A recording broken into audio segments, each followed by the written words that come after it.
Welcome, everyone. Thank you for joining us.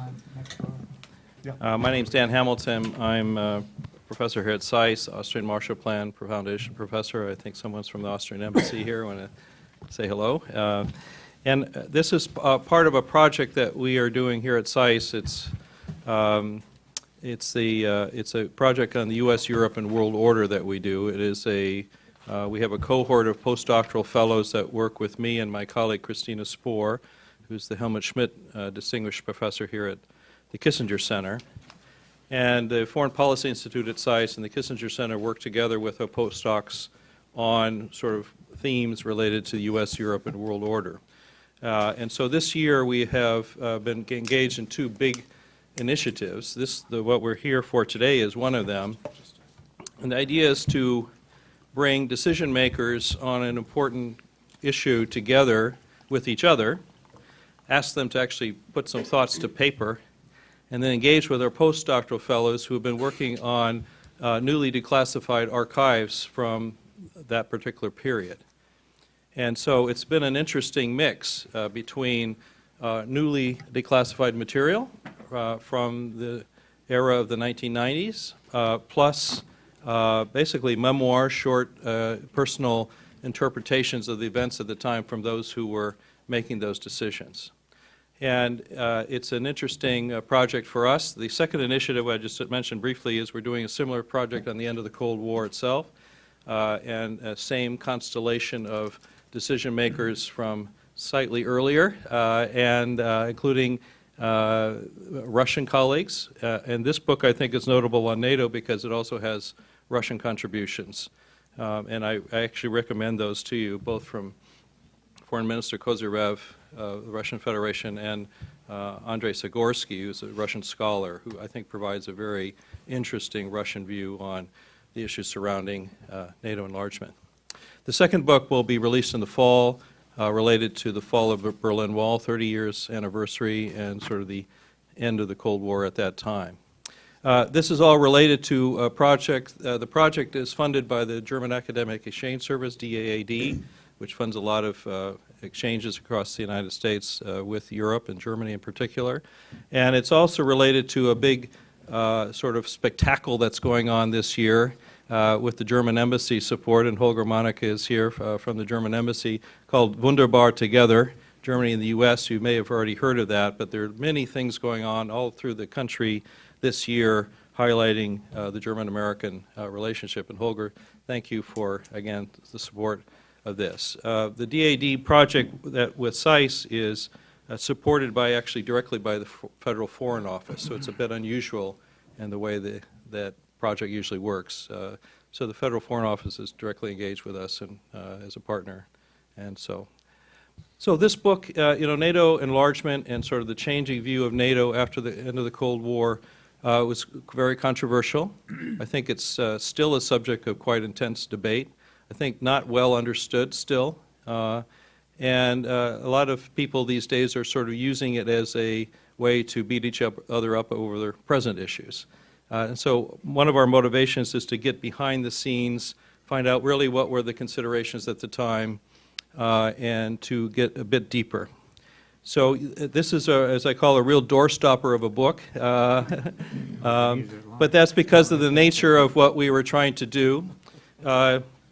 We have put this fully online, so one can go to individual chapters on our website, transatlanticrelations.org, and see all of them, or the full book if you'd like.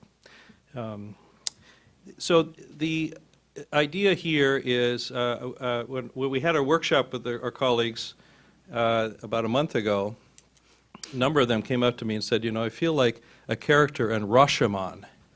So Rashomon is a classic Japanese film in which different characters tell the same story but from a different perspective. And everyone was basically telling their part of the story, and it's an interesting way to sort of get at a deeper truth. The problem with Rashomon in the end, and spoiler alert, is that everyone was lying. So were we. And so That was in the movie. I'm not sure, yes. I'm not sure. So it was an interesting analogy, but maybe not quite exact. The other one that one often refers to is the fable of the blind man and the elephant, where everyone's got a piece of the elephant, but they can't really see what they're really saying. The trouble with that analogy, of course, is everyone here was wide awake and not blind, and they were making decisions. But I think by putting their perspectives together, you see a fuller perspective, fuller view of the elephant, if you will, and that's what we've tried to do in the book. And the last sort of way to think about it is cinematographers, if you go to movies sometimes, they'll focus in close. You only see part of the real story, and then they have what they call the reveal shot, where it pans out and then see all the other clues and all the other pieces of evidence. That's probably more what this book is like, is opening up that aperture to try to get deeper at the truth. So I'm going to stop. I'm going to turn to my colleague and co-editor here, Christina Spohr, who will moderate the discussion, and I will put her name tag up.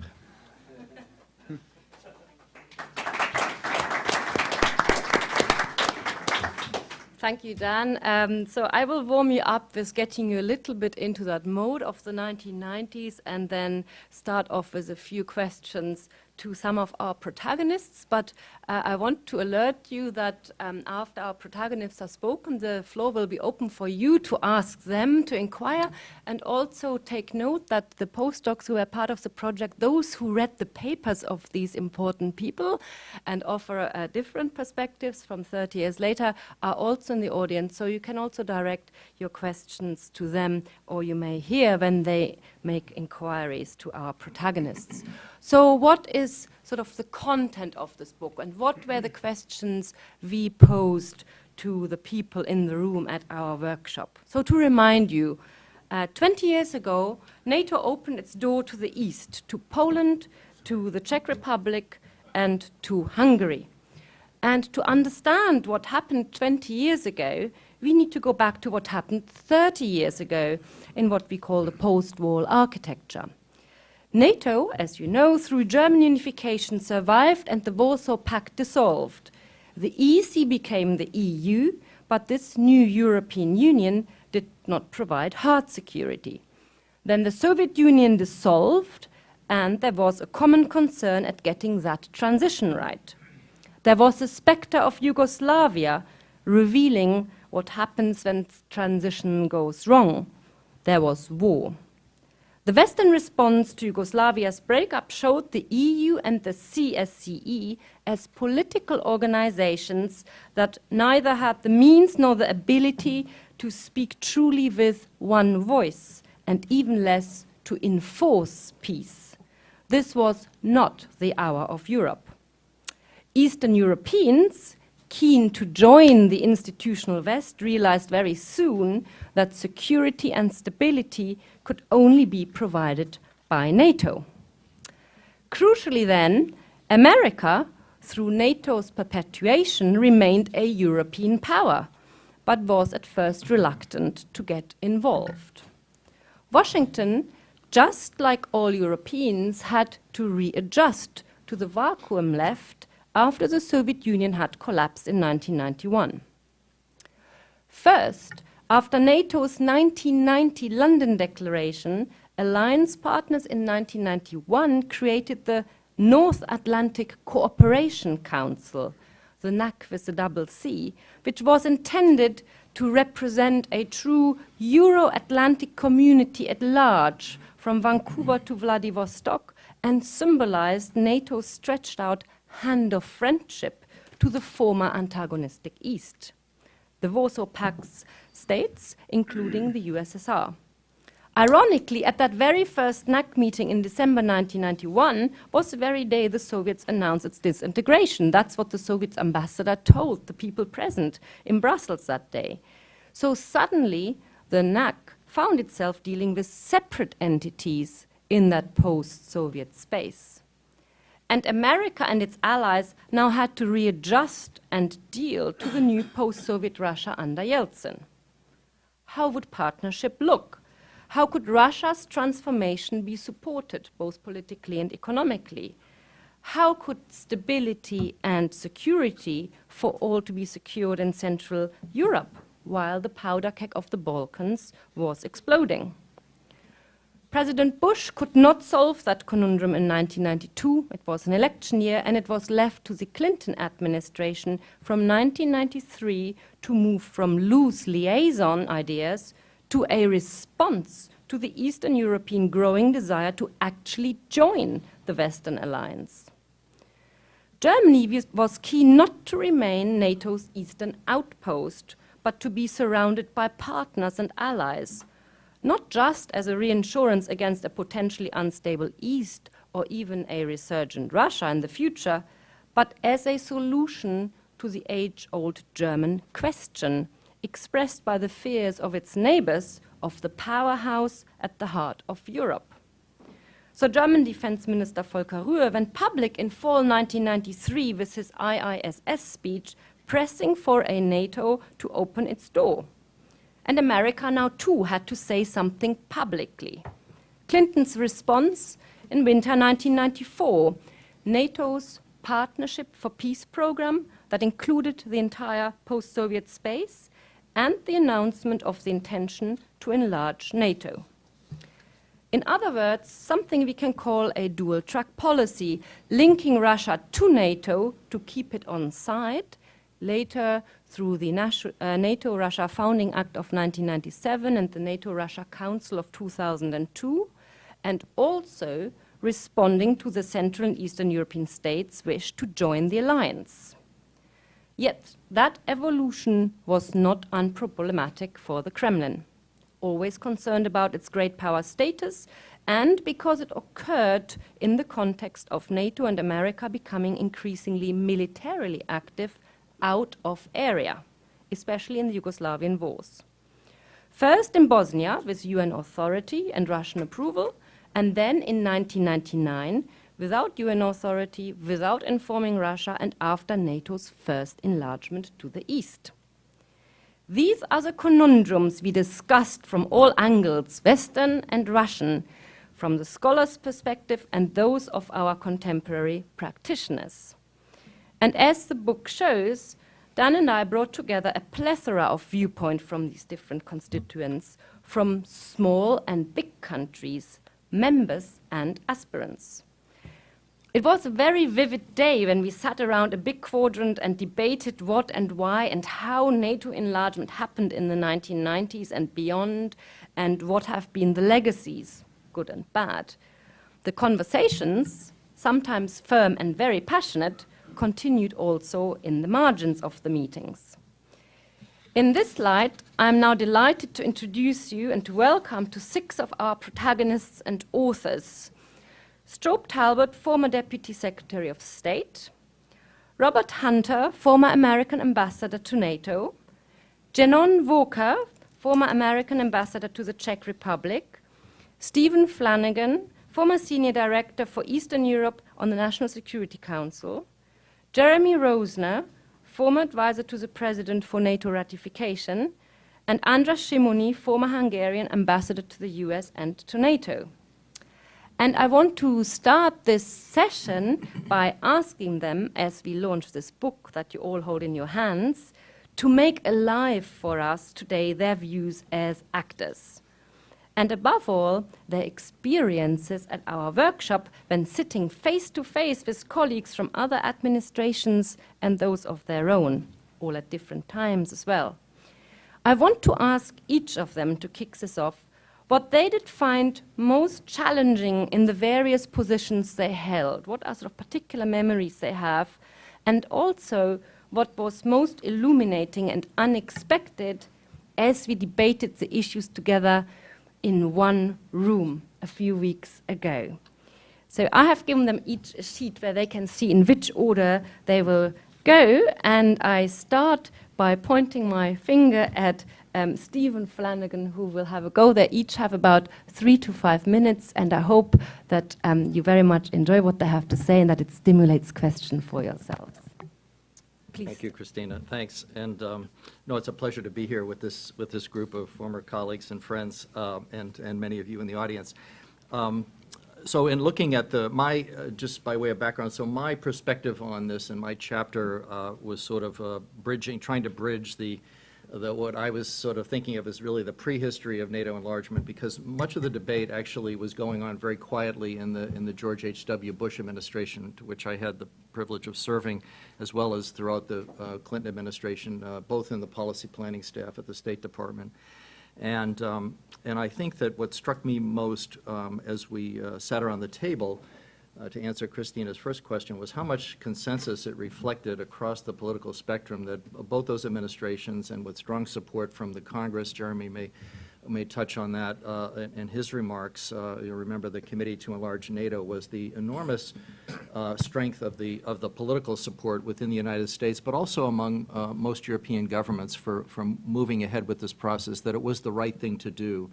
And despite all of the doubts about what the pace should be, what the requirements should be, who the candidates should be, nonetheless, there was a general sense, I think from early on, as early as 1991, that the Central and East European leaders who were calling for further integration into all elements of the Euro-Atlantic security community should be met with a firm and clear response and be welcomed into that broader house, both in the security and the economic dimension.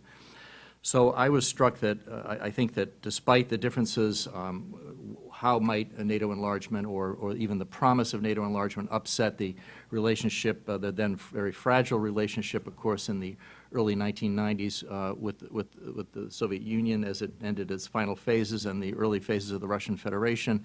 Nonetheless, there was a general sense that we needed to move forward with this deepening partnership with all these countries, and that should include some dimension of a relationship with Russia, of some kind of a partnership. So what I thought was, what I tried to reveal, as I said, I had the privilege of serving in the State Department Policy Planning between 1989 and 1995, so I was able to offer somewhat of a unique perspective on how the debate unfolded internally within the State Department during those years, and particularly the fact that I think what wasn't as well known, although there are also two other chapters that two of the good postdocs here, Stefan and Liviu, have illustrated, that during the George H.W. Bush administration, there was a fairly quiet but intense debate over the issue of whether or not what the strategic rationale was, what the political preconditions were, and what the general military requirements should be for enlargement. And that this, of course, was brought to fruition during the Clinton administration after a fair amount of contentious and rather heated debate in the period of 1993 to 95. Nonetheless, there was, as I say, that broad political support that I think able to bring it to fruition, and the fact that that you had this ability to achieve such an overwhelming final vote for the initial round of the 1999 round of enlargement. I also touched on the fact that, and of course this has been a contentious debate throughout much of this discussion, and a lot of the historical record, both in the Soviet archives and the U.S. and German archives, is coming to revelation. That enlargement of NATO to Central and Eastern Europe was not an objective in the political calculus of the United States during the negotiations for German unity. I think the record is pretty clear now that there were no commitments made by Secretary Baker or President Bush or others about NATO not expanding any further eastward. There were some commitments made, of course, within the context of the Treaty on German Unity. There were some comments made that some could have interpreted as suggesting that NATO not moving an inch to the east that Baker had made, that have often cited. But those were all, I think, as the record now shows, and this book and others illustrate, very clearly articulated in the context of German unification and how NATO would approach its initial assumption of authority over the eastern parts of the former of the GDR, of the former East Germany. Another key factor I think that I thought was very revealing was the importance of inclusive U.S. leadership, close coordination among the heads of state and government. That this began, of course, it was the epitome of that was during the 2+4 process on German unity, the coordination that was achieved at all levels, Bush and Kohl, working with Gorbachev, but also their foreign ministers working very close together, their deputies all working very close together. And this process of working through the development of this architecture, I think, the book discussions revealed that this continued throughout, and the importance well, oftentimes analysts dismiss the importance of personalities, but I think in this instance, particularly during this period of great turmoil and uncertainty, those political and personal relationships made a big difference in ensuring that the process was achieved in a way that did not lead to a major confrontation. And while, of course, the alliance, I think many admitted, although a number of the chapters in the volume highlight, well, the United States and NATO were never really able to achieve the kind of durable and effective cooperation with Russia in NATO. It was not for lack of trying, and there certainly were a number of efforts that were made, and I'm sure we can talk about these later as we go forward. So I think looking back, I think we can say that if you look back to the study on enlargement in 1995, which laid the groundwork for the decisions that were made in 1997 for that first round and then subsequent rounds in 2004 and going forward, that those 13 countries that joined the alliance between 1999 well, certainly we were discussing mostly through that period, 2004, have certainly demonstrated and recently have enhanced their commitment to supporting overall and contributing to overall European security and alliance security. And they've made continued and varied cooperations to a range of NATO missions, and those countries have met more or less the broad military principles. What, of course, is a lagging issue is the fact that we have seen retreat on the principles related to democratic principles and rule of law in a number of countries, not only in some of the newer members of the alliance, but, of course, also in longstanding members of the alliance, such as Turkey. So this whole question of if NATO, if the new members or the prospective members were told in the early 1990s that this was an alliance of democracies with shared values and largely common interests that they were prepared to protect, what do we do now with those countries that are deviating from some of those key principles in the area of democracy and the rule of law? And that's a question that I think there aren't any easy or good answers for, given that NATO does not have a provision for disciplining its internal membership. But I think it's something that we should talk about. So I'll probably stop there and I'll leave that for the discussion. Thank you. And I pass the baton to Janon Walker. Oh, all right, thank you. Before going to Prague, I was senior director on the NSC staff for Europe, that meant from Portugal to the former Soviet Union. Western Europe, what we used to think of as Central and Eastern Europe, but not, so the former Soviet satellites, but not the former Soviet republics. For the first 18 months or so of the first Clinton administration, it was the first fully post-Cold War, post-Soviet Union administration, a chance to think about U.S.-European relations, or should have been a chance to think about U.S.-European relations after the initial fall of the Berlin Wall, the reunification of Germany. Unfortunately, we were overwhelmed by the Bosnian War, which took 90% of my time, probably 80% of Warren Christopher's and Tony Lake's time. It's impossible to overstate how much the shadow that cast over everything we did, including talking about NATO enlargement. The discussion of NATO enlargement was the closest we had to an opportunity to do what we had all hoped we could do, to think afresh about U.S.-European relations and European security. Steve is right to say it was a contentious issue, but not as contentious as most issues I dealt with during my government career. It was remarkably, I chaired an interagency working group to think through the issue and put recommendations to the cabinet level. It was very easy to agree on the description of the pros and cons. We all saw what was positive about NATO enlargement and the possible risk in pretty much exactly the same way, even though we came, some of us, to different conclusions about what ought to be done. It was equally easy to agree about the criteria for new members, which were democracy, market economy, respect for minorities, no quarrels over borders, not military capability. so the new members weren't just told to expect to join, that they were joining an alliance of democracies, which actually NATO had never been. We always like to say it was. But the criteria for their being allowed to join was supposed to be respect for these democratic norms.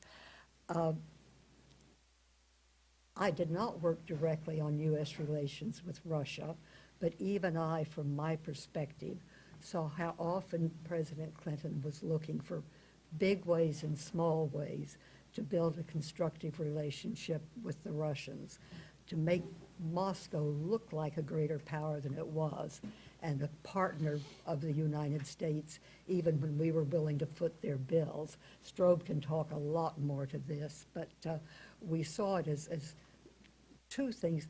All of us on my level, the senior working level, thought there was a potential conflict with a potential price to be paid with developing new relations with Moscow.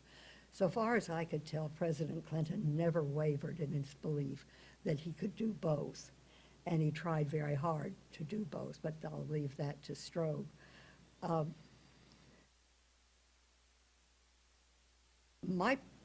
My understanding of the Central and East European desire to join NATO was not, as Christina says, because they saw that the EU and the OSCE couldn't provide hard security. NATO wasn't providing much in the way of hard security in the Balkans at the time. NATO's failure was just as great as that of the EU and the OSCE and the UN. It was a failure of national governments. All of these organizations are tools of national governments. The Central and East European countries looked first to EU membership with its tighter economic and political links. And when they saw that the conditions for that were going to be very tough and take a lot longer, they always wanted to join NATO, but the urgency of joining NATO and their minds grew as they saw EU membership receding. Christina asked us to talk about what we found most interesting in the workshop we had in mid-March. She and Dan are right that no surprise that we had our hands on different parts of the elephant and saw things from a different perspective. One thing that surprised me, and it probably shouldn't have, was that people who'd worked very closely together and been at all the same meetings thought there were different outcomes. We and Clinton staff thought that he had made up that the American position was to enlarge NATO, and that was the key result of the January 1994 summit.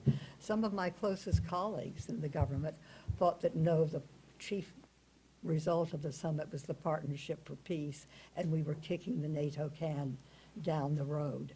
Another thing that, again, shouldn't have surprised me is that presidents make a decision, and then, unless it's an ongoing major crisis that requires their constant day-to-day involvement, they necessarily turn their attention to the next problem and can't monitor day-to-day implementation.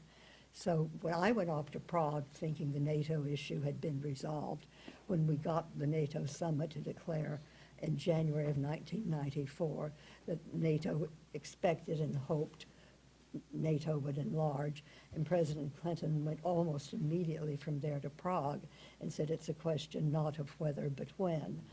The fights, as other chapters in this book detail, continued after that, even within Washington, not just between Washington and the Europeans. Another thing I have a different perspective on than Stephen was the unity of view between us and our West European partners. None of them wanted to oppose NATO enlargement up front, but none of them, so far as I could tell, wanted to move as fast as President Clinton did.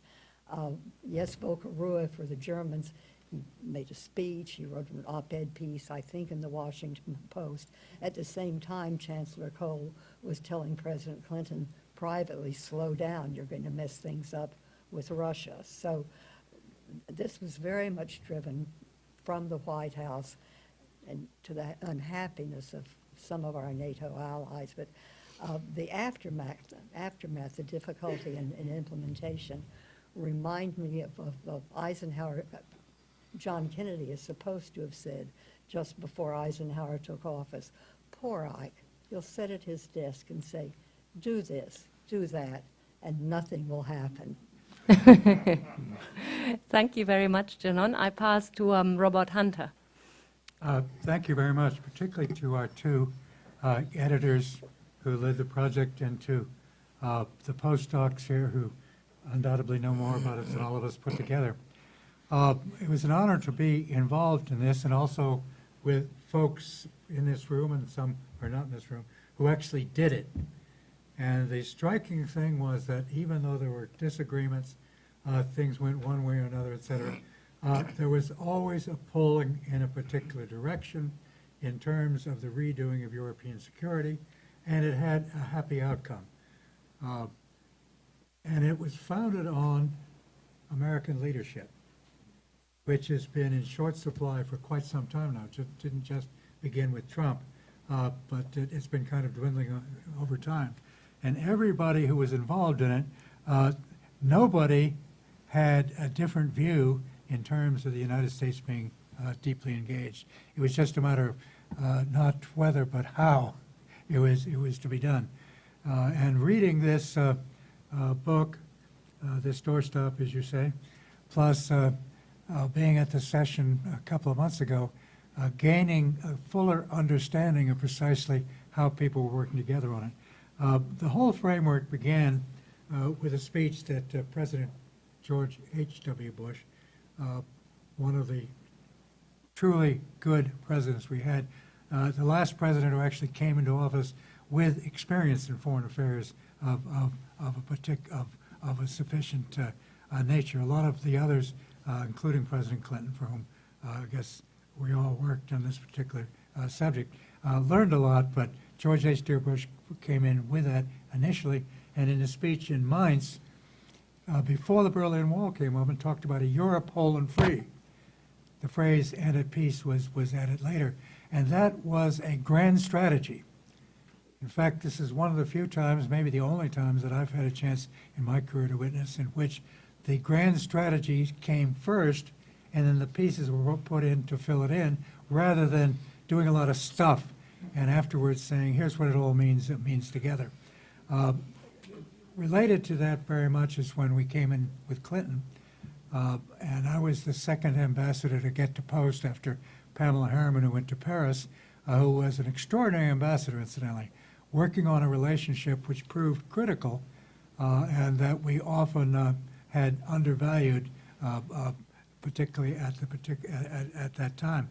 The support for this, for NATO, has always been bipartisan, which is extraordinarily important. It took a lot of crafting to get there, and there's some difficulties here and there. We had, for example, in Clinton, we had very strong support from Joe Biden. You may have heard from him, and Richard Lugar, who recently died, who was the man who uttered the phrase "out of area or out of business," which meant Bosnia at the time. It didn't mean anything beyond that. It did not mean Central Europe. It meant Bosnia.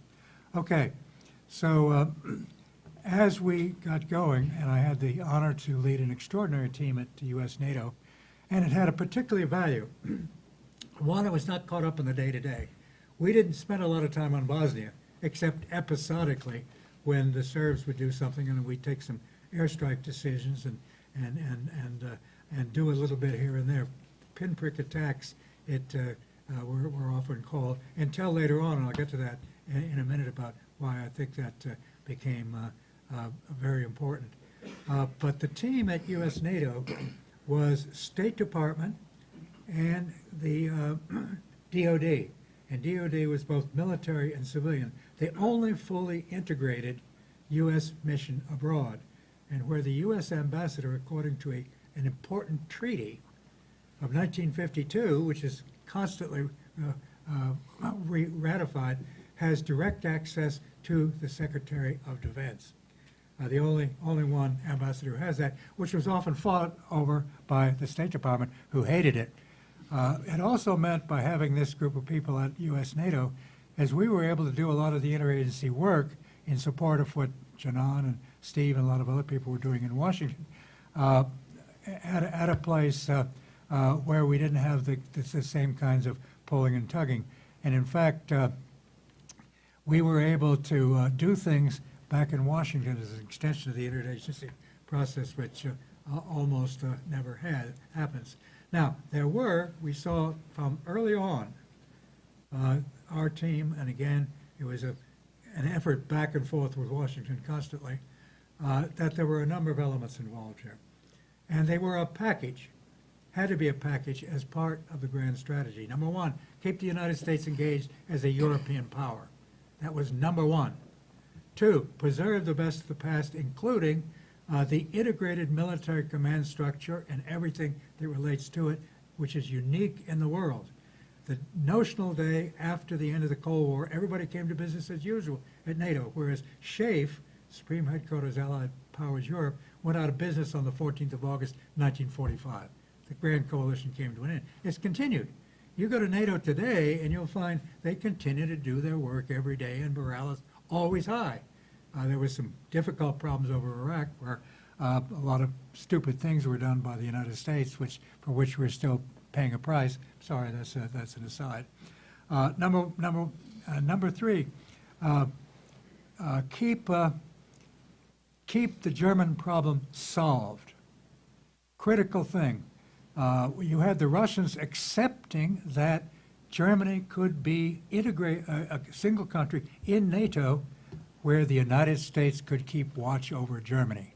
Hence, why Chancellor Kohl pushed so hard to surround Germany with NATO and with the European Union. No accident that the first three countries that came in, the two that mattered, everybody agreed upon, begging your pardon, Andres, were Poland and the Czech Republic, surrounded Germany. Hungary came along for particular reasons because it had been incredibly useful in Bosnia and also was part of Visegrad. Slovakia didn't make it because Mečiar was a bad boy, was not a Democrat. Number three, to take Central Europe off the geopolitical chessboard, where it had been a proximate cause of the First and Second World War and of the Cold War. How that was to be done was very important. But then critically as well was to make sure that Russia had a chance to be engaged, if it were at all possible. And I, for one, don't believe that the efforts on both sides were necessarily made to the degree that could have been done, and a number of mistakes were done, particularly under the George W. Bush administration, which kind of sealed the fate of a possibility of a progressive relationship with Russia, along with Mr. Putin. We can probably debate as to which was more important. I think positively during the Clinton years, the Bush-Clinton years, with those two presidents and with Yeltsin in particular, things tended to work well, but then you got the George W. Bush and the Putin administrations who worked in the negative way. So it was a matter of putting these building blocks together, but not forgetting Ukraine.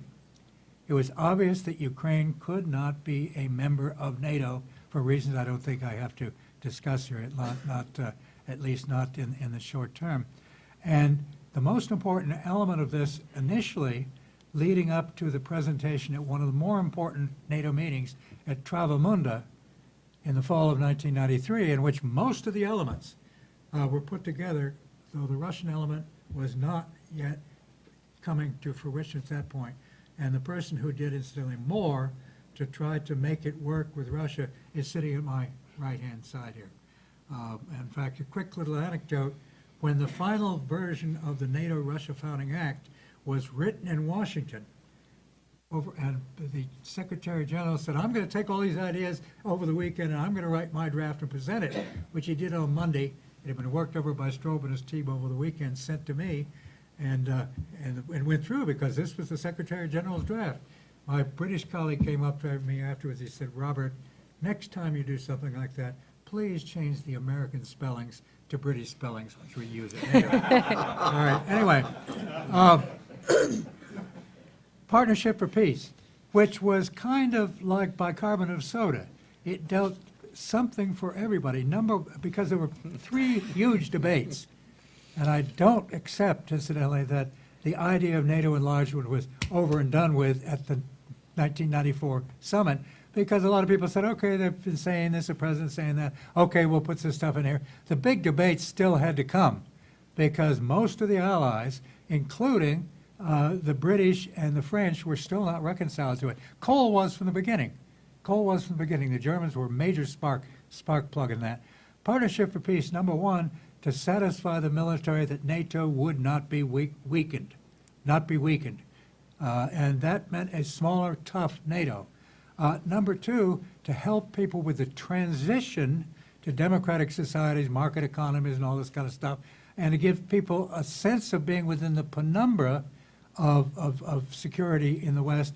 And number 3 was to help people get ready for NATO membership and to give them a role if they didn't become members, either because they didn't want to or they weren't able to. Key to this, of course, was the American commitment. When you came down to it, as much as anything, the desire of the Central Europeans to be members of NATO was, how do we get the Article 5 commitment, not of NATO, but of the United States? If the choice had been made, do you want to have the U.S. military guarantee without NATO, or NATO and maybe who knows what the United States is, kind of like Trump today? They would, in a heartbeat. And also between NATO and the European Union, when it came down to it in the end, particularly for the 3 Baltic states, when they were asked in this room directly about it, they said, come on, European Union versus NATO, no choice. Because if we get NATO, we also get EU, and we get the American commitment. Now, a lot of things happen, and we can talk about these as we move along, but this relates also to Bosnia. There was also always that cancer in the background. And it was only when we had put together almost all of the elements of what NATO was going to be, of which enlargement, incidentally, was a secondary phenomenon, very much secondary, at least within the negotiations and discussions among the allies at NATO. And incidentally, most of the negotiation had to go on at NATO, in part because Washington couldn't do it all bilaterally on a round-robin basis, because that would take you about 1 trillion iterations. Whereas you get everybody in the room, you can work things out, and then you send your tentative conclusions back to capitals, and more often than not, they went along with them, because how am I going to pull this apart? Okay, when all of the elements were together, then people woke up one day and said, but none of this matters if we have the worst fighting in Europe going on as it was since World War II. In fact, there was a meeting of a lot of NATO people down at where's that place in Germany, I'll remember. Steve Larrabee said, how can you people be so proud of what you think you've done, you can't stop Bosnia? That, plus Srebrenica, but I think more the fact, how do we make what we've done at NATO work? We're going to have to stop the war in Bosnia. And at that point, it was possible to get the British as number 1, and often the French as number 2, to stop their objections to the use of NATO air power, which brought the war to a halt in 18 days. And the war was over before Dayton. Thank you very much, Robert. Now you have heard 3 American perspectives, and we are turning to Andras and a Hungarian view on the whole story. Thank you. I have a stopwatch. Yeah, here. you are all right. Thank you so much. Small countries get a few extra minutes. Small Why not? countries get an extra. There you wow, are. That's a big deal. That's good, isn't it? Thank you. That's beautiful. Okay. Well, first I want to say hi to my colleague, the Belgian ambassador. Thank you. Been a terrific host to me for 10 years while I was at NATO, trying to get the country into NATO. I hated PFP. I want to be on the record. I really hated it. You never told me that. I thought that was a dilution from the project. And I also want to say that I totally agree with Janan that I think we did have a feeling that once Germany took care of itself, it wanted to throw Eastern Europe under the bus. I hope there is someone here from the German embassy. But I want to say that yesterday I started watching this new series on HBO called Chernobyl. And it was a grim reminder of the past. if you haven't seen it, you start watching it. It's incredible and it's true. And it's just, it just tells a lot about what kind of systems we left behind. So I just want you to, understand why we were so determined to become parts of NATO. There are two things that was, well, first of all, General, I want to tell you that for us, we made an early decision. It really doesn't matter which organization we joined first. It really didn't matter. NATO or EU, it's a parallel process. We did have a feeling that once we get into NATO, EU membership will be easier because, and not because of the negotiations and because of the difficulties, but because of US leadership. So therefore, I just want to make sure that you understand we were driving a parallel process. The two things were driving us. One, and I have no idea which was more important. One was the possibility that our prematurely born democracies will backslide. We were worried that if we don't build out the infrastructures of democracy real fast, and that has to happen with outside help, and especially from Western Europe and the United States, there is a chance that there will be a backsliding. Two, we were worried about the possibility of a resurgent and aggressive Russia.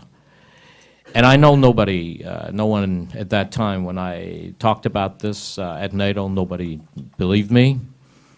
But trust me, it's not just, hindsight, in hindsight that this, I'm telling you this, but these two things were driving all of us.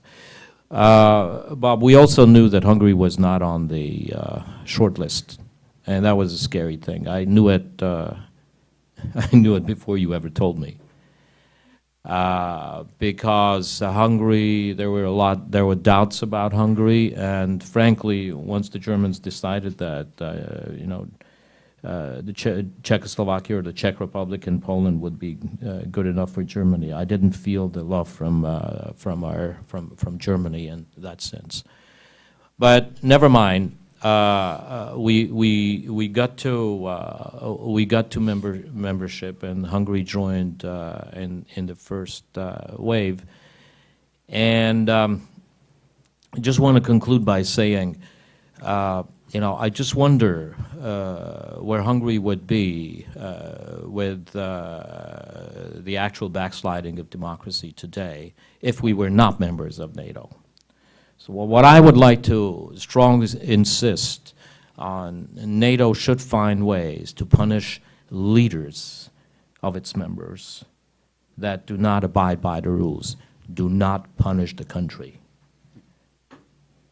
And that's really where I want to stop. Thank you. Thank you, Andras. I'm passing on to Jeremy.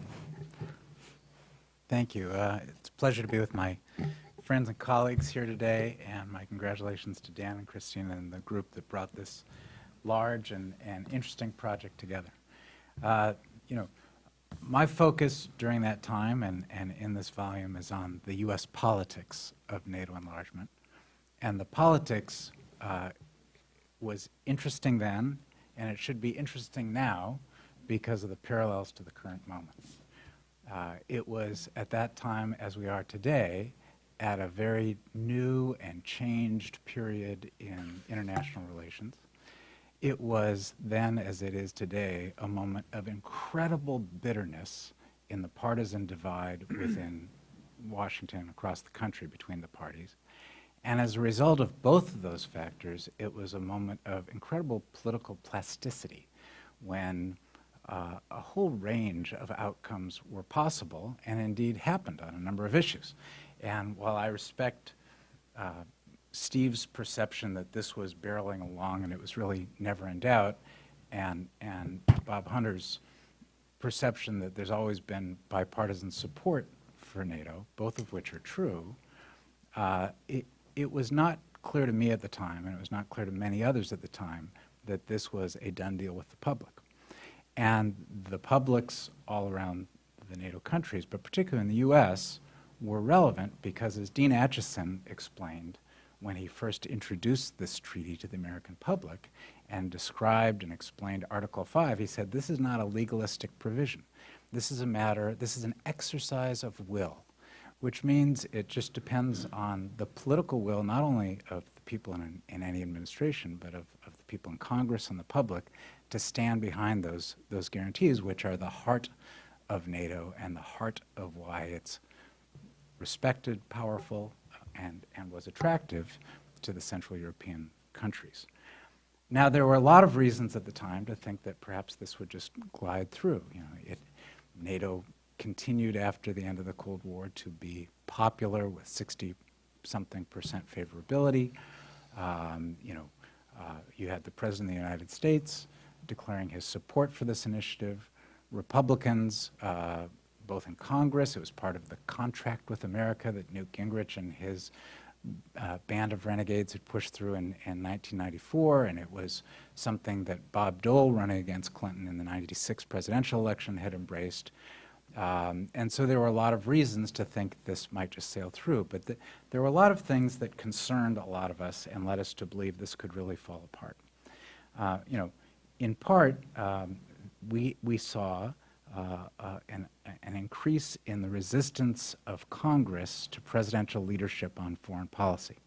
And this is a historical pattern that when the country is relatively at peace, there's relatively less peace between Congress and the executive branch on foreign policy.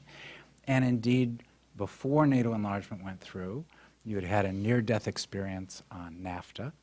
And after NATO enlargement went through, the comprehensive test ban failed outright by a massive margin in the Senate.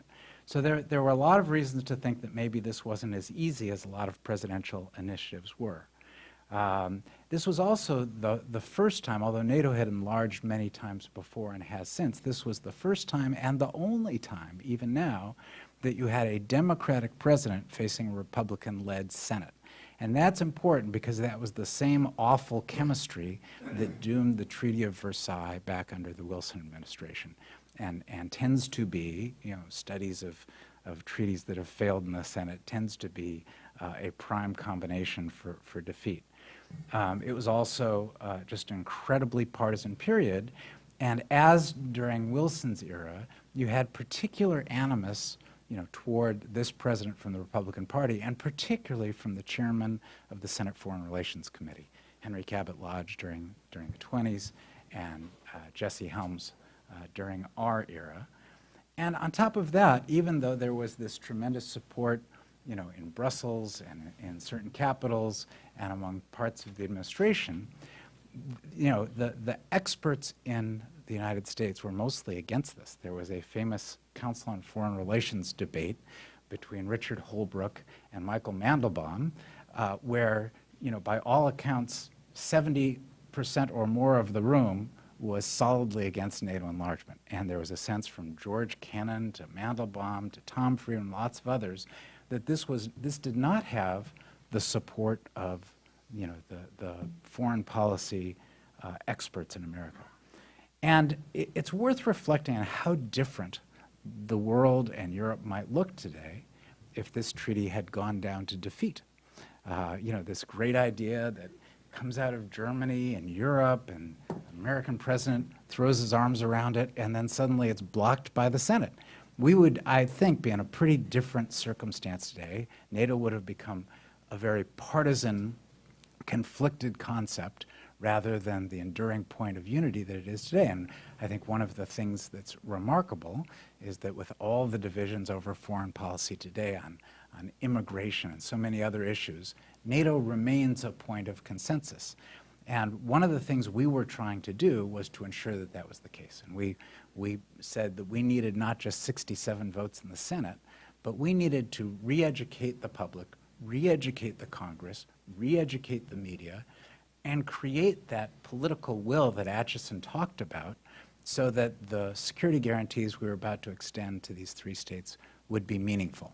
And we did a lot of things, and we describe it in here, and there have been some other books about it, but it was not so certain at the time. You had Henry Kissinger nearly, at one point, come out against the idea of enlargement over the agreement with Russia. He later sort of backed off his opposition. You had Jesse Helms come within inches and telling his staff he had decided not to be for it, and then reversing on that. You had Trent Lott doing an op-ed in the Washington Post saying that he was kind of for it, but kind of doubted that President Clinton and his administration would do it in the right way.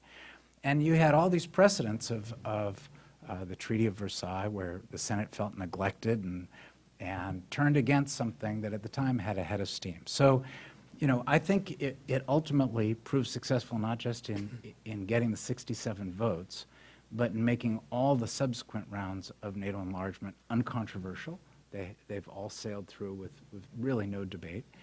And also in establishing this as a pretty unassailable point of consensus that, you know, despite the current president's railing against allies for not paying their fair share, the polling on this, and there was just a poll yesterday from the Center on American Progress that confirms that NATO remains an enduring point of consensus.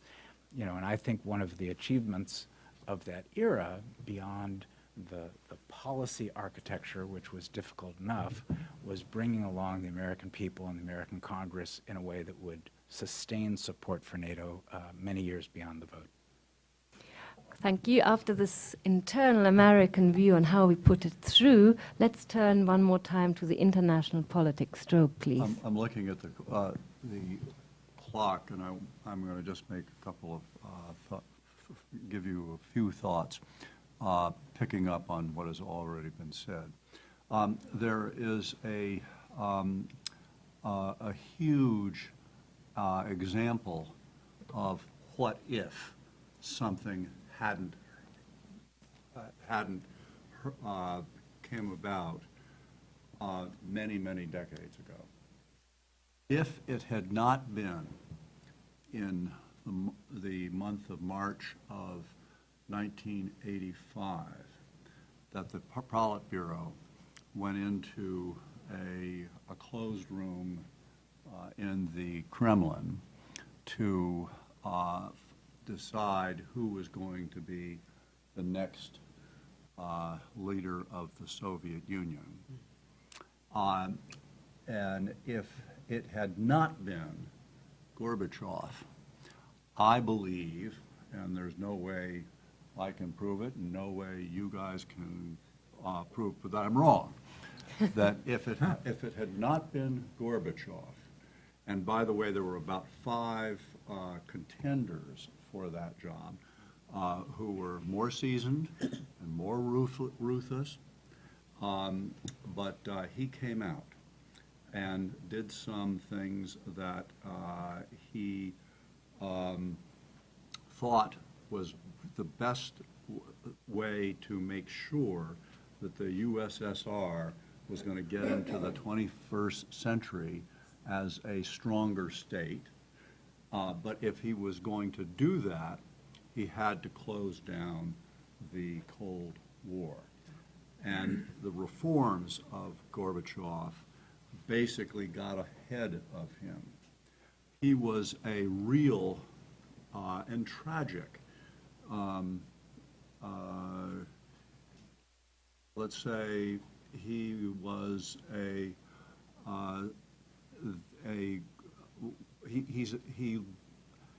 he got the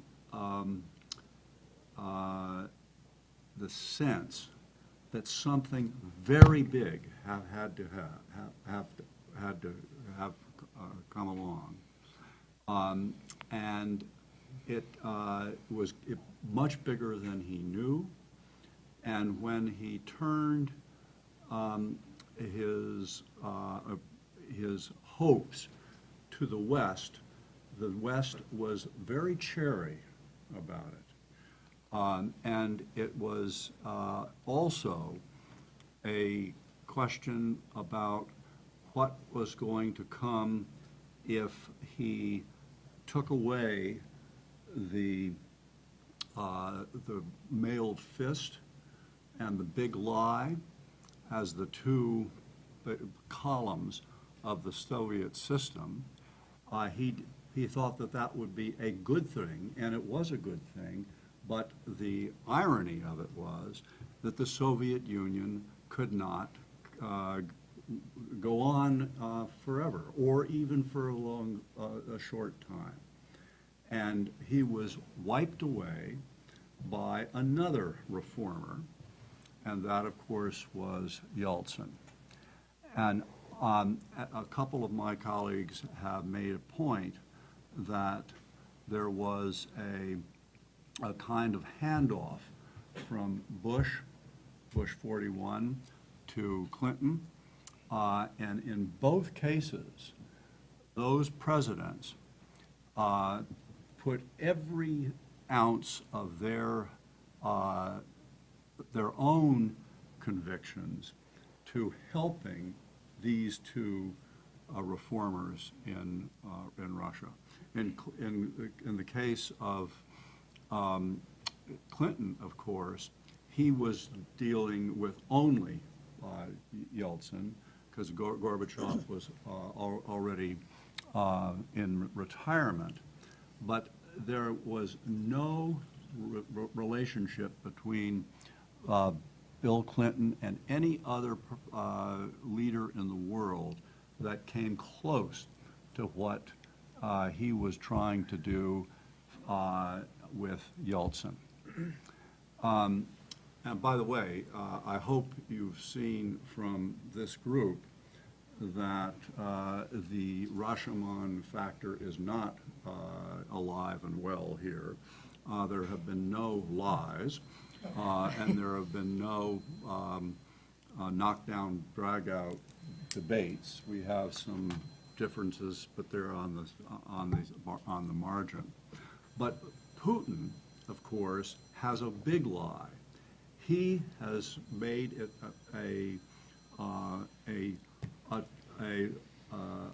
a truth that the West has always tried to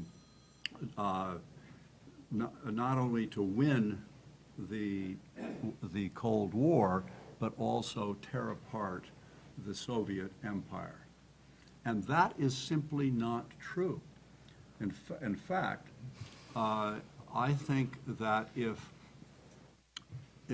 George Bush 41 had not gone to first Moscow to tell the people who wanted to push Gorbachev even to more reforms, Bush tried to slow them down and give Gorbachev some time and some political support to keep the USSR together.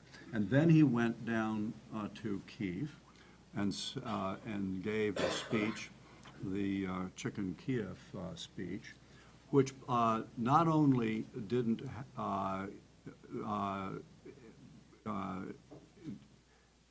feel to the Ukrainians that the United States wants us to stay in the USSR. We're going to get out of there anyway.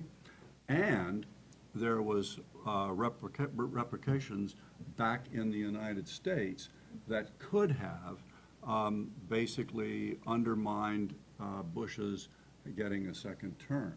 So he did something that was brave, didn't work, and it brought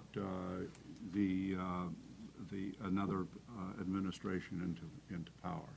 The last point, there have been a couple of references to the Yugoslav, the Balkan, horrendous 10 years of basically the first time since World War II that we had genocide in Europe, and it was the first time that NATO went to war. And it also had Russian diplomats all the way up to the top. In fact, the only really serious diplomat was Yeltsin himself, to actually push the Serbs in particular. And when we did finally could move from war and bombing to peacekeeping, Russian military units were there for that. And it was a heroic thing, and it gave a lot of us a sense that this kind of partnership with Russia would be possible in the future. That hasn't been in the future. But the point I'm making here is that it was a horrendous complication for us to work with the Russians after particularly the bombing of Belgrade and taking Kosovo out of Serbia. And that has been something that Putin to this day still believes that was a trust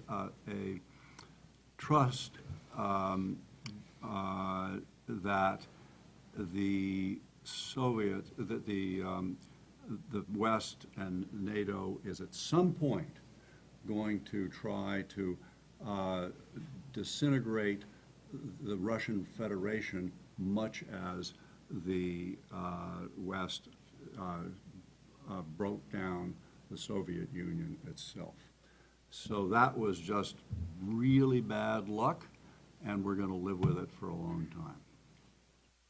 Well, thank you all for your very fascinating insights, and I want to open the floor now to some questions from the audience. So why don't we start with the gentleman there who has his hand still up, and then we move to the left and then to the right. Hi, Chuck Berry with National Defense University. First of all, congratulations on the volume and on NATO enlargement. I want to ask you, Ambassador Walker mentioned that military capability was not considered. No, it didn't. Well, maybe you didn't, but I'll let you clarify that, okay? That was not a criteria. That was the democracy, the settlement of internal disputes with perhaps minorities and so forth. But this is a military alliance, and what we see today, since 2014, is that our new members have almost, it's not that they have no capability. This is a little bit understanding given how small they are and so forth, but they have no plans. There's never been plans developed for mobilization of either military or civilian infrastructure capabilities to defend their own land. A European NATO defense advisor at the headquarters complained to me a couple of years ago. He said, you know, we enlarged NATO in a collective security alliance that should have brought others in and reduced all our defense requirements, but my budget goes up because they have nothing. I now have to defend more area, and so I have to spend more money. So I'd ask you to comment on that, and then maybe Ambassador Talbot could comment on Russia. Today we have a real significant problem with Russia in many ways, but NATO enlargement seems to be the burr under the saddle that is stuck there for a long time, and it's still mentioned. I was at a conference with Russians the week before last, and it was the biggest issue. NATO enlargement, NATO encroachment on the border. It would seem like, first of all, we should deal with Ukraine and Georgia maybe in a different way along the lines of Finland than bringing them in and continuing to assert that they're going to be members. But other than that, we have to do something to get back on an even keel, and NATO enlargement seems to be an issue with Russia. Maybe you could comment on that. I should not have given the impression that we didn't consider military capability at all. It came at the bottom of the list, but certainly it was a factor. Didn't seem that so to me at the time. I'll let others speak to the capability issue. My impression is, well, first of all, I was by the time of the Dayton Agreement, I was our ambassador in Prague, and I saw how hard the Czechs were working to develop what they knew would be a small capability for contributing to NATO. They decided to build one rapid reaction force and to focus on that and on English language training. They were excited about participating in Dayton. It was their chance to show they could work with NATO. And one American official at our mission in NATO told me that they were actually more interoperable with NATO, with West European NATO forces than some of the West Europeans themselves. But that's an individual comment. I don't know how seriously to take it. But also, I think they've all, most of them, maybe all of them, have tried to contribute to the kinds of conflicts we've actually had. Deployments in Afghanistan, for instance. I don't think anybody expects Soviet tanks to roll across Central or Eastern Europe. I don't think that's the security problem for the moment. But I think the new members have been eager to show that they could do something, however small, to the engagements we do have in places like Afghanistan. Let me just say a word or two about the Russian harping on NATO's knocking on their door.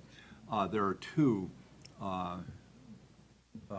situations. One, I think, is doing pretty well, and that's the Baltics. Yeah. And the other is Georgia and Ukraine. And of course, we all understand why it's impossible, really, to have a new member of NATO when you have another country, particularly Russia, occupying it. And that's true of both Georgia and Ukraine. Thank you, Jeremy. Can I add one word please. Him and then on you and then. capabilities? One of the problems we've had at NATO is a difficult ability to deal directly with the European Union. As Dan quotes or we both quote, when I got to NATO, I discovered there were two institutions living in the same city on different planets, and it continues to be so. I don't think the 2% goal of military spending is adequate. It ought to be a larger number, but include a lot of non-military efforts, for example, and particularly in places like Ukraine. I have to, I have to, push back on this criticism on the Central Europeans. First of all, you're not taking into account the enormous costs of defense reform that they have to go from a command, a Russian Soviet-style command and Russian-equipped military to a Western NATO-compatible army. So please take that into account. Two, as long as the wealthiest Western European allies are not spending more than 1.2, 1.3%, if they do, then I don't think you should single out the Central Europeans. Three, whenever NATO called for contributions, the Central Europeans were there among the first to make a contribution, whether it was in Iraq, or it was in Afghanistan, or it was in Bosnia, or Kosovo. So I just want to push back on that and, do not single out the new members. Yeah, just, I wanted to add on that comment of that during particularly the 1997 round, Chuck, that military criteria were indeed, to back up what Janan said, they were indeed reviewed quite carefully on two levels. First of all, the intelligence community, I was National Intelligence Officer for Europe at that time in 1997, was asked to do an assessment of what capacity the three, most likely actually the four, then Slovenia too was included, of what they could contribute to their own defense, how they were doing on defense reform, and how they could contribute to collective defense. And that was a report that was made to the Senate committees. I remember being up on the Hill to amplify what Jeremy said. I was grilled by a lot of the committees, staffers on both sides as to whether or not these countries really could contribute, where they were just going to be extra baggage without making any real contribution. And so that was a real issue. I do agree that the 2004 round, from what I could see, and I was not in government at the time, but there was not nearly as much attention to that question given to them. But secondly, in the 1997 round, the Joint Chiefs of Staff were also asked to make an assessment of what was NATO's overall capacity to defend those three new countries. And there, the overall assessment came back essentially that the plans that were in place for the defense of Germany could achieve. They were, Robert mentioned earlier, the penumbra. They were more or less in the penumbra of the plans for the defense of Germany that were existent within NATO at the time. But that there was some concern about defense of Hungary, especially if Austria didn't allow transit. So there were serious military debates at that time. And to amplify, I think what Jeremy was saying, it was not. I didn't mean to imply it was a cakewalk, because there were contentious and hard-headed military issues that were looked at that time, and the candidates were graded. Okay, given we have several questions from the audience and the vivid panel, can I collect all the questions from the audience? So this gentleman over there, and then on this side we have 3. Thank you very much. I'm Mykola Воробьев, probably one Ukrainian citizen in this room, former scholar, research scholar here at SAIS. Thanks, Daniel, for bringing me here. So I have a brief question. First of all, thanks very much for such a wonderful presentation and this amazing book. So I have a question about the Budapest Memorandum, which was signed in 1994. So on the one hand, I hear from Robert and from Andras that actually it was not considered to bring Ukraine to the as a member of NATO at that time. But on the other hand, Ukraine was provided guarantees from the UK, Great Britain, and Russia for its security. So in 1994, didn't you consider the further Russian aggression in Ukraine and its near abroad? Or maybe those who work on this memorandum, they thought that it would be a honeymoon with Russia, so it will be a democracy, and they won't not just try to restore empire. So can you bring, please, your insights about the Budapest Memorandum and its outcomes? Thank you very much. Thank you. Then the gentleman in the red shirt, then the lady, and then the first row. Hello, my name is Demna. I'm from Georgia. I represent a Georgian TV broadcaster. My question is to all of you. Thank you so much for your insightful thoughts, first of all. 10 years ago in Bucharest summit, Georgia was promised to join the NATO, and after that commitment was reflected in the resolution, nothing really changed, even though, however, Georgia showed and proved that it's one of the biggest contributor among the non-member state countries. It met with the both dimensions, which are political dimensions and military dimensions, and met all the criteria. So, however, there is some reason of this delay. I would like to ask you, what is the reason? What do you think? What caused delay? Is it Russia, as you mentioned, or is it a political will? Or is it the territorial integrity of Georgia, which I'm sure you know that 20% is occupied by Russia right now. So what's the reason? What do you think the delay is caused by? Thank you. And can you pass it to? Could I say just a point on that? We're talking about another millennium, a long time ago. And it was a different Russia, and certainly with a Russian leader that is very, very much different from the one that we have now. And one of the more courageous and wise things that Yeltsin did in his 9 years, he did some bad things, but and some things that didn't work. But what was really important about the disintegration of the Soviet Union was that the boundaries of the republics were going to stay international boundaries, and there was not going to be any demographics that would change those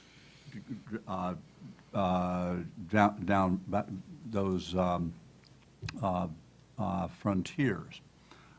And if it had been the other way around, if the USSR got into no, you have Russians on your side, so we're going to come in and occupy. We would have had something like that happened in the Balkans across the whole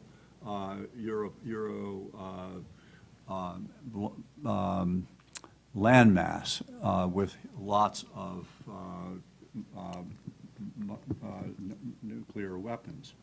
And that's why we, the United States, were so set on getting Russia to be the only nuclear power along with the 15 republics.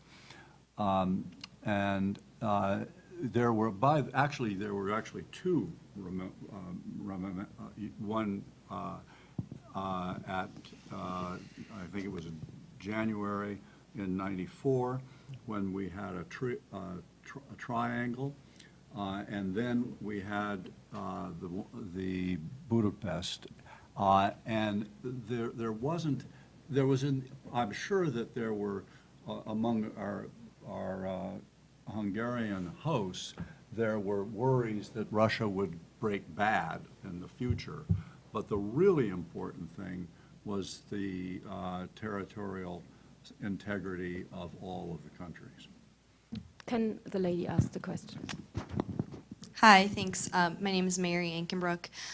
My question is about NATO and EU relations, and specifically some of your co-authors who aren't present, of course.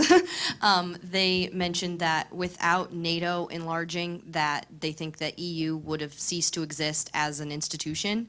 I was wondering if you agreed with that idea or not. And then also, as we get into the present day, where obviously enlargement has kind of trickled, for both organizations, how you see the relationships working when it gets more into whether it's spending levels or confronting common enemies like potentially China, things of this nature, how you see that relationship evolving, or if it still is a strange non-relationship, as Daniel says. So. And final, very short question, Stefan. 20 seconds, thank you. Well, we have 3 minutes left, so give the panel time. Finally, a question on the impact and the relevance of Richard Holbrooke in redoing European security, because when you have two aspects, NATO's enlargement and ending the war in Bosnia. Dan and you panelists, you work closely with Richard Holbrooke. What was his relevance? What was his impact over the years? Huge. I think the notion that without enlargement the EU would have ceased to exist is just silly. Budapest Memorandum, I wasn't in government at the time. I don't know what its authors thought they were doing. But if you read it in plain English, it's not a security guarantee. Each of the signatories promises that it will not infringe on sovereignty. It doesn't say anything about doing anything to anyone else who infringes on sovereignty. Now, that may not be what the authors meant, but that's what the English says. By the way, I think the issue was not that the European Union was going to blow up or just go out of business. The issue was that no country in Central Europe could get into the EU unless it was also in NATO. That may have been the case. I Okay. have some quick comments. Budapest Memorandum, it was an agreement on territorial integrity. Russia broke it. I think we had a moral obligation to do something.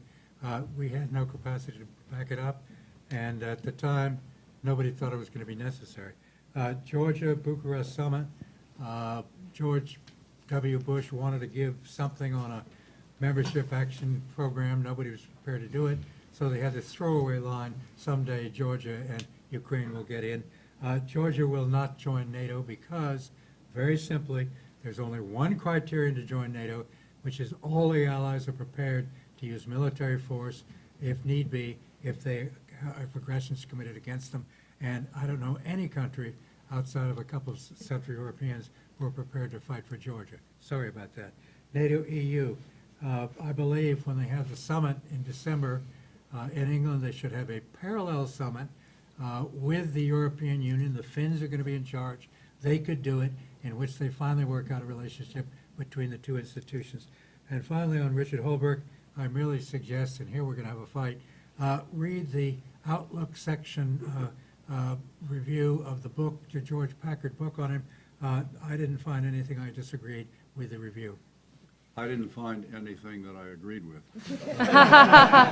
Exciting politics. Andras, and then the last word for Dan.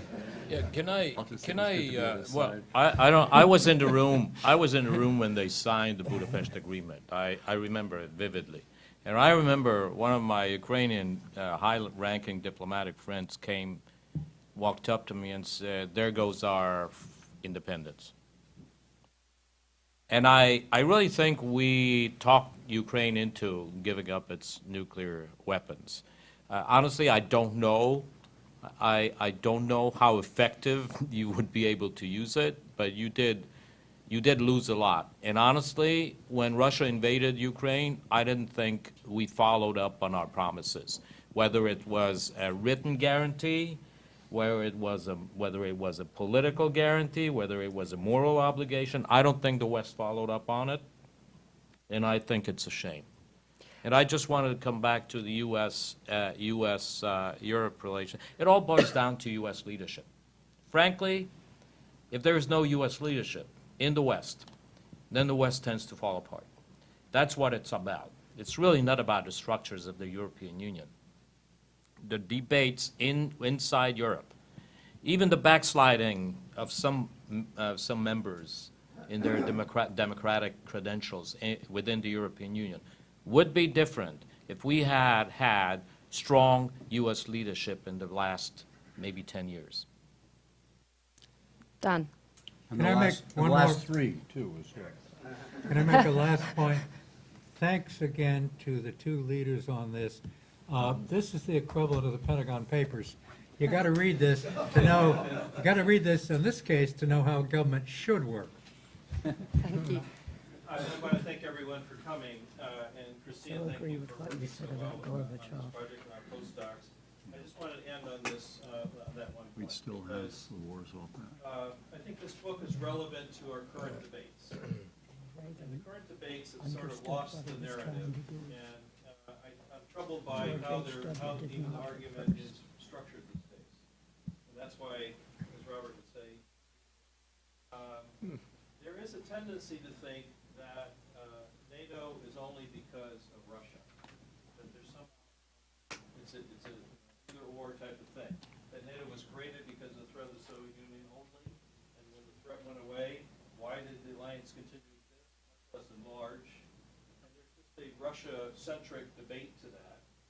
It ignores a great deal about what this alliance has been about. If you go back to its origins, much of it was trying to create a system by which Western Europeans would have the confidence to turn to each other after two world wars, build their future together, rather than looking over their shoulder at each other.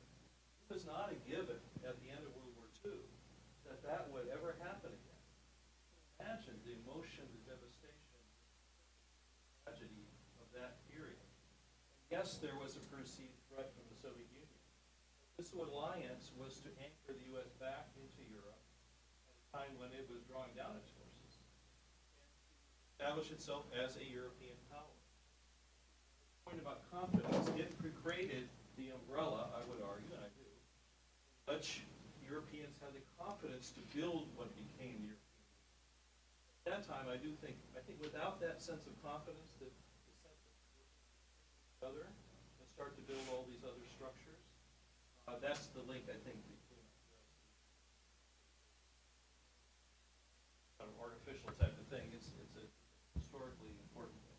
I think the other problem is with the Russia-centric view of NATO, it ignores what NATO did, again, the structuring, basically, as a framework for alliance management, managing allies over many, many years. We probably would have had a few Greece-Turkish wars if we hadn't had a framework in which Greece and Turkey could manage some of it. In other countries, Lord Ismay's, I wrong. No, and actually, it's not. No one has ever been able to attribute it directly to him. That the purpose of NATO is, keep the U.S. in, the Russians out. Well, if that was true, how could we have managed German unification across the board? It wasn't help build them back up within an embedded framework in which everyone else could feel comfortable. That was the success of it. It was a great deal. First, Germans understood they had to have this embedded architecture. And that was, if you read Carson Pope, the German piece to this always gets missed. It's always just a Russia thing. And there's a big part of Europe that's not Russia. And that's the other criticism I have, is that what if we are only focused on the Russian effort, and great efforts have been made to try to integrate Russia, what about the more than 100 million other Europeans who are between sort of the space of stability of NATO and the EU and Russia? About their security?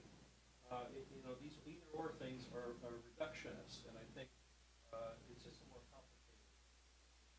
But I encourage you to read the book because it tries to tease out some more of these deeper. Thank you again, Christina. Thanks to everyone for coming. And thank you for our wonderful panel.